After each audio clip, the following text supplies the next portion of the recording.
Imagine being chosen as a young girl, torn from your kin, confined behind golden gates, never to depart again. Your charm is both your ticket and your cage, and your sole purpose to vie for the fleeting gaze of one man, the Emperor of China. Step into this gripping tale today. We are plunging deep into the grim, heart-wrenching world of Chinese imperial concubines, the hidden lives behind the splendor of the Forbidden City. If you're drawn to history's darker shadows, don't forget to like, subscribe, and tap the bell icon to stay updated with more riveting tales from the past. Inside the Forbidden City's inner chambers, far from public view, thousands of women led secluded lives. Most were palace maids and servants, but a chosen few were picked for a far more intimate, high-stakes role: concubines, whose sacred task was to bear heirs for the emperor. These women were not free to wander. They were locked in the inner court, an isolated realm nestled deep within the northern part of the palace. Their lives were shaped by strict hierarchy, relentless scrutiny, and endless rivalry. At the pinnacle stood the empress. Beneath her were imperial consorts, concubines, and finally the vast ranks of female staff and palace workers. This rigid system was more than formal, it ruled every moment they lived. The practice of selecting concubines dates back to the Jin dynasty, but by the Ming and Qing eras it had grown into a complex, ruthless system. During the Ming dynasty, every unmarried woman, unless already wed or physically unfit, was legally bound to join the imperial selection process. No family, however modest, was spared.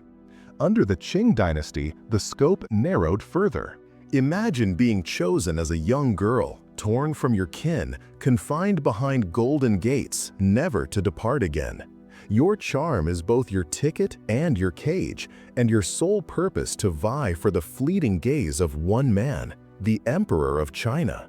Step into this gripping tale today. We are plunging deep into the grim, heart-wrenching world of Chinese imperial concubines, the hidden lives behind the splendor of the Forbidden City.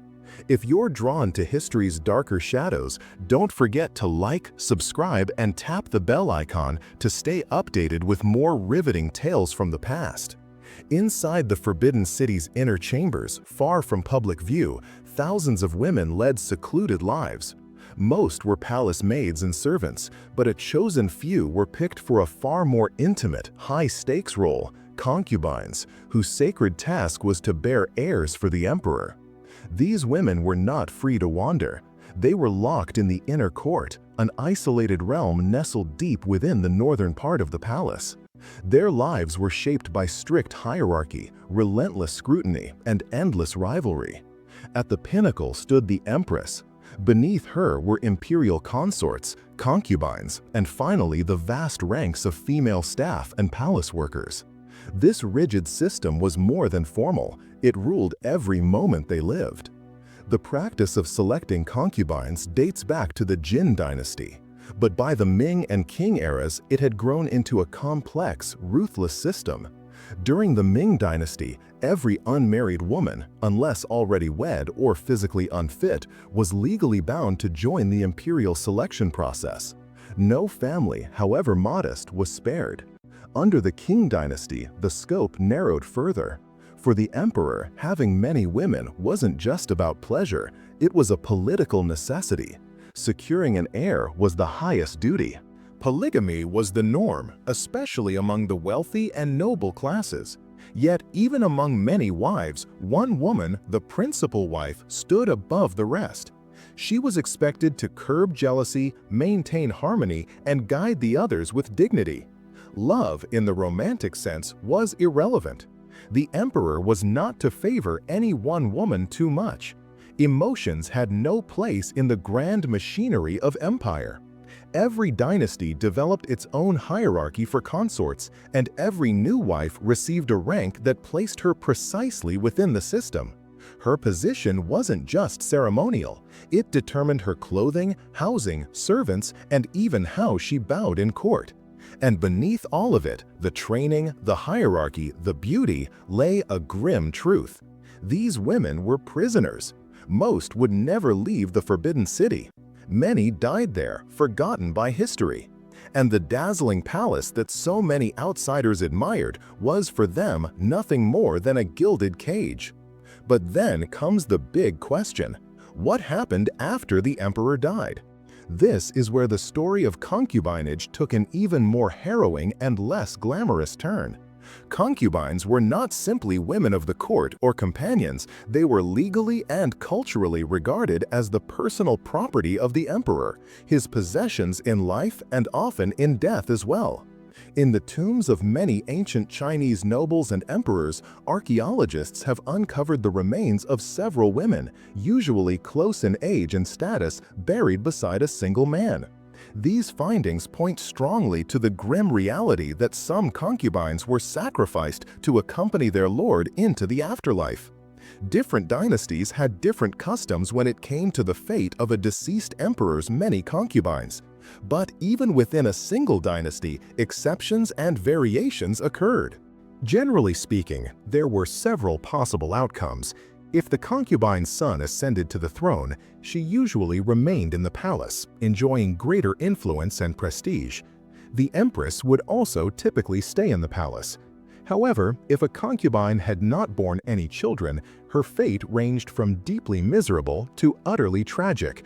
High-ranking consorts from noble households were sometimes allowed to return home and spend the rest of their lives in quiet seclusion, surrounded by their families but forgotten by history.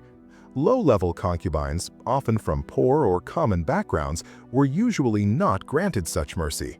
They were kept in secluded quarters within the palace, cut off from the rest of the world, and lived out the remainder of their lives in eerie silence. Some were sent to nunneries, forced to abandon their past lives and dedicate themselves to spiritual service.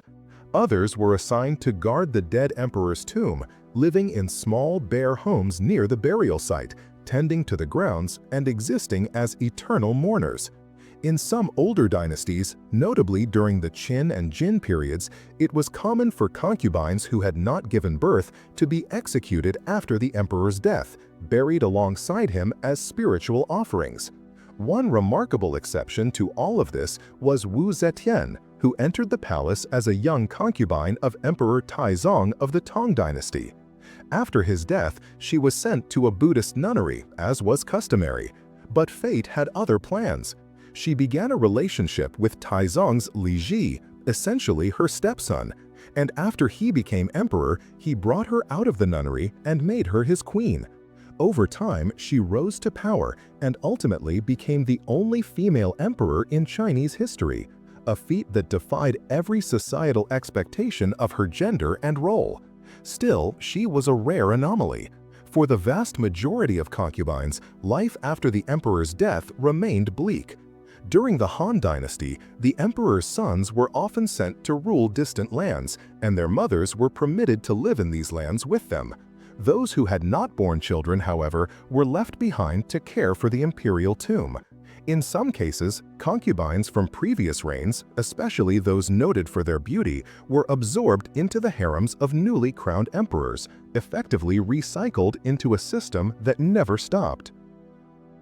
The Song dynasty granted some surviving concubines honorific titles and allowed them to remain in the palace for life, while others were again condemned to tomb duty or compelled to take their own lives.